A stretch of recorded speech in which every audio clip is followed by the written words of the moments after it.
Hello everyone. Today we discuss the most important topic Gauss divergence theorem. Student कोई year ऐसा जाता नहीं है कि AKTU के एग्जाम में गॉस की डाइवर्जेंस थ्योरम के ऊपर क्वेश्चन नहीं आता. बहुत ही इंपॉर्टेंट थ्योरम है ये. बेसिक्स हम ऑलरेडी समझ चुके हैं, जान चुके हैं पहले ही, क्योंकि हमने सरफेस इंटीग्रेशन भी पढ़ लिया और वॉल्यूम इंटीग्रेशन भी अच्छे से पढ़ लिया है. हमने सभी फिगर्स के ऊपर सरफेस इंटीग्रेशन कैलकुलेट किया, जैसे कि स्फीयर के ऊपर, सिलेंडर के ऊपर, कोन और कोन के ऊपर, क्यूब और क्यूबाइड के ऊपर, हमने सभी पर अप्लाई किया है. अब हम यहाँ पर जो थ्योरम पढ़ रहे हैं उसका एक साइड सरफेस होता है और दूसरी साइड वॉल्यूम इंटीग्रेशन होता है, क्योंकि जो फंक्शन होता है वो XYZ में होता है, लेकिन जो प्रोजेक्शन होता है फंक्शन का, जो भी कर्व दिया रहता है उसका जो प्रोजेक्शन होता है वो 2 डायमेंशन में हो जाता है. तो उसी से इसने क्या कहा थ्योरम में, गॉस की जो डाइवर्जेंस थ्योरम है एक रिलेशन है between surface integral and volume integral, यानी एक रिलेशन को दिखाता है सरफेस इंटीग्रेशन से वॉल्यूम इंटीग्रेशन में. लेट FZ ये vector point function having continuous first order partial derivative, मतलब सभी फर्स्ट ऑर्डर के पार्शियल डेरिवेटिव एग्जिस्ट करने चाहिए. क्यों? क्योंकि राइट साइड में डाइवर्जेंस ऑफ f है. फंक्शन की अगर partial derivative del F upon del X, del F upon del Y, del F upon del Z exist नहीं करते तो थ्योरम एप्लीकेबल नहीं होगी. यानी फंक्शन के फर्स्ट ऑर्डर के पार्शियल डेरिवेटिव, क्योंकि राइट साइड में जब ट्रिपल इंटीग्रेशन वॉल्यूम इंटीग्रेशन किया जाएगा तो वहां पर डाइवर्जेंस फंक्शन का निकाला जाता है वेक्टर फंक्शन का, इसीलिए फर्स्ट ऑर्डर के पार्शियल डेरिवेटिव एग्जिस्ट करने चाहिए, which is bounded in close surface S, और जो बाउंडेड हैं किसी भी सरफेस S में. देन तब क्या कहा गॉस ने, गॉस की डाइवर्जेंस थ्योरम ने फिर ये कहा कि जो सरफेस इंटीग्रेशन है F dot N into DS वो बराबर होता है volume integration divergence of F into dV. पहले भी हमने डिस्कस किया है क्वेश्चन में आपको, मैंने जिस क्वेश्चन में भी सरफेस इंटीग्रेशन किया या वॉल्यूम इंटीग्रेशन किया तो मैंने वहाँ बताया आपको कि कैसे हम सरफेस किसी का फाइंड कर सकते हैं और कैसे उसी का वॉल्यूम भी निकाल सकते हैं. क्योंकि दोनों ही तरीके मुझे एक ही सरफेस पर आ गए हैं, उसका मैं सरफेस भी फाइंड कर सकता हूं, सरफेस एरिया, उसका वॉल्यूम भी फाइंड कर सकता हूं. तो इसीलिए हमने ये समझा कि दोनों अगर बराबर हो जाएंगे तो गॉस की डाइवर्जेंस थ्योरम वेरीफाई हो जाएगी.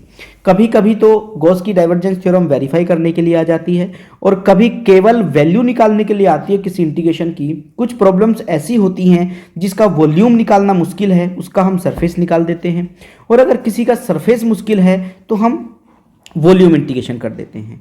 यहाँ पे n क्या है स्टूडेंट, वो पहले ही आप जान चुके हैं कि n एक नॉर्मल यूनिट वेक्टर होता है जो ड्रॉ किया जाता है सरफेस के ऊपर. और ds क्या होता है, ds भी आपने पढ़ा. ds की डेफिनेशन होती है dx dy upon n dot के xy प्लेन में, और yz प्लेन में वो डेफिनेशन अलग हो जाती है, zx प्लेन में वो डेफिनेशन अलग हो जाती है. यानी इसका मतलब ये हुआ कि अगर ये सारी टर्म्स मुझे क्लियर हैं, नॉर्मल यूनिट वेक्टर क्या है, ds क्या है, डाइवर्जेंस क्या है और f डॉट n कैसे आएगा, अगर ये सारी टर्म्स मुझे क्लियर हो जाएं तो इसका मतलब ये है कि मैं गॉस की डाइवर्जेंस थ्योरम को वेरीफाई भी कर सकता हूं और उसको एप्लीकेबल भी कर सकता हूं, उसको अप्लाई भी कर सकता हूं. जैसे स्टूडेंट ध्यान से देखिए, मैंने एक एग्जाम्पल लिया, उसमें कहा find the value surface integration F dot N into DS, यानी मुझे F dot N into DS की वैल्यू चाहिए. एक वेक्टर फंक्शन आपको दिया है, वेक्टर फंक्शन है F1i, यानी F1 है 2x plus 3zi, xz plus ji yj और y square plus 2zk. Student S जो सरफेस है वो एक स्फीयर दिया है जिसका सेंटर 3, -1 और 2 है. अब एक तरीका तो ये है कि मैं ये पहले स्फीयर जो सरफेस दिया है मुझे f, जिसे मैं स्मॉल f कंसीडर करता हूं, उसके ऊपर मैं नॉर्मल वेक्टर ड्रॉ करूं और फिर f dot n into ds निकालूं. लेकिन एक लॉन्ग प्रोसीज है, क्योंकि मुझे तो केवल surface integration f dot n ds की वैल्यू पता करनी है.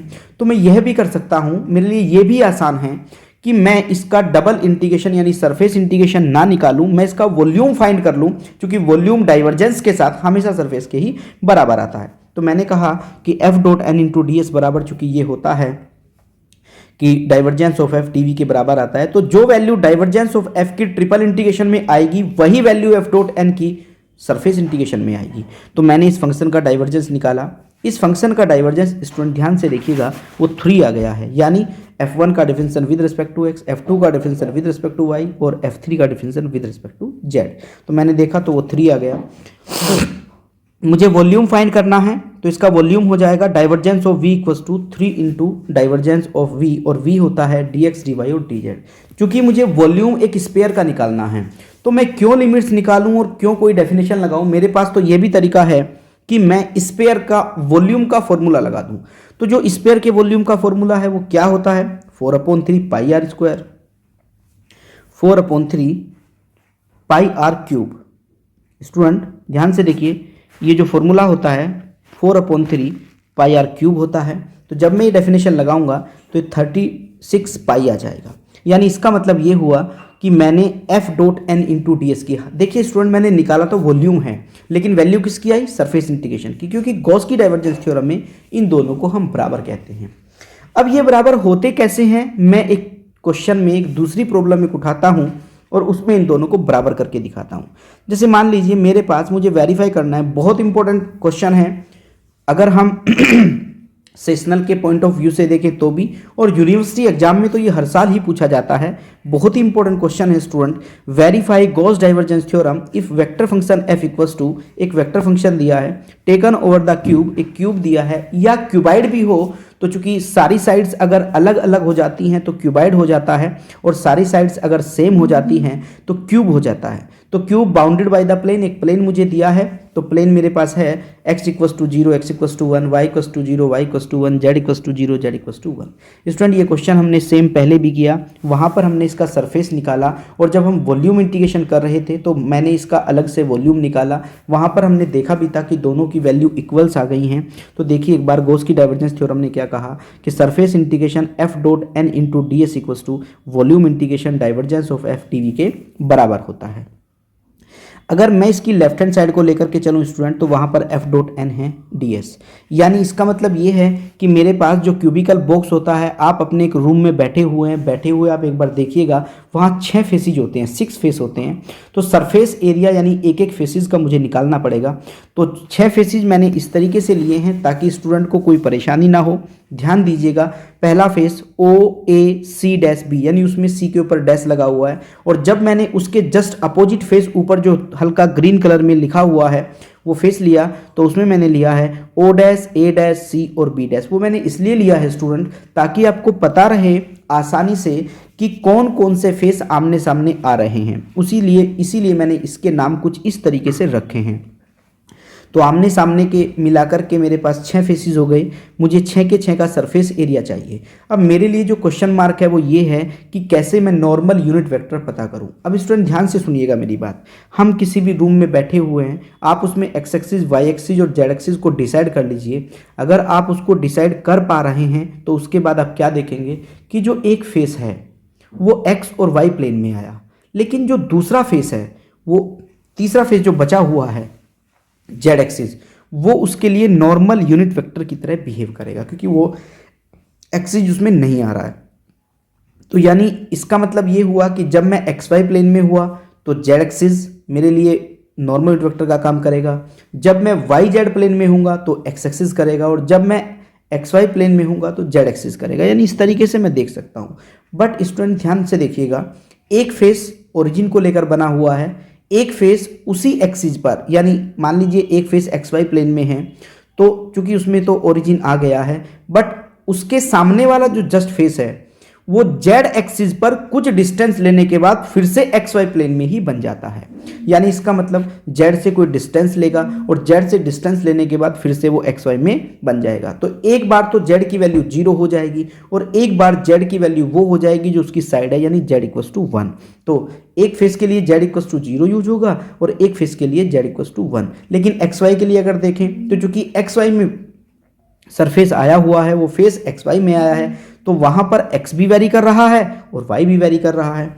तो उसी के हिसाब से स्टूडेंट मैंने ये टेबल तैयार कर दी कि जो पहला फेस है उसमें x और y वेरी करेंगे, z 0 होगा, n नॉर्मल वेक्टर -k होगा, और जो ds की डेफिनेशन है वो dx dy upon n dot k होती है, n भी k है, k भी k है, दोनों की डॉट प्रोडक्ट 1 हो जाएगी, यानी ds dx dy के बराबर हो जाएगा। अब आपके मन में क्वेश्चन चल रहा होगा कि ये -k और k कैसे हुए हैं, यानी इसका लॉजिक मुझे और देना है। तो स्टूडेंट ध्यान से देखिए, जब मैं कोई एक्सिस इस तरीके से लेता हूँ तो अगर ये x ले रहा हूँ मैं और ये y ले रहा हूँ और ये O है मेरा, तो यहाँ पर जो फेस बनेगा ये मेरे पास O A B और C यानी ये फेस जो बना, इस पर जब मैं नॉर्मल वेक्टर ड्रॉ करूंगा तो मैंने पहले ही कहा कि वो बाहर की तरफ ऐसे होता है।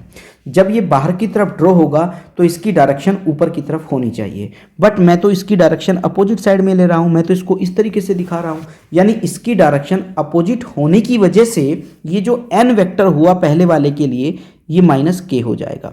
सेम जब मैं दूसरा फेस इसके अपोजिट लूंगा तो ये फेस अपनी ही डायरेक्शन में रहेगा, यानी वो उसी डायरेक्शन में आ जाएगा जिस डायरेक्शन में उसको आना चाहिए, इसीलिए मैं वहाँ पे नॉर्मल वेक्टर के ले रहा हूँ।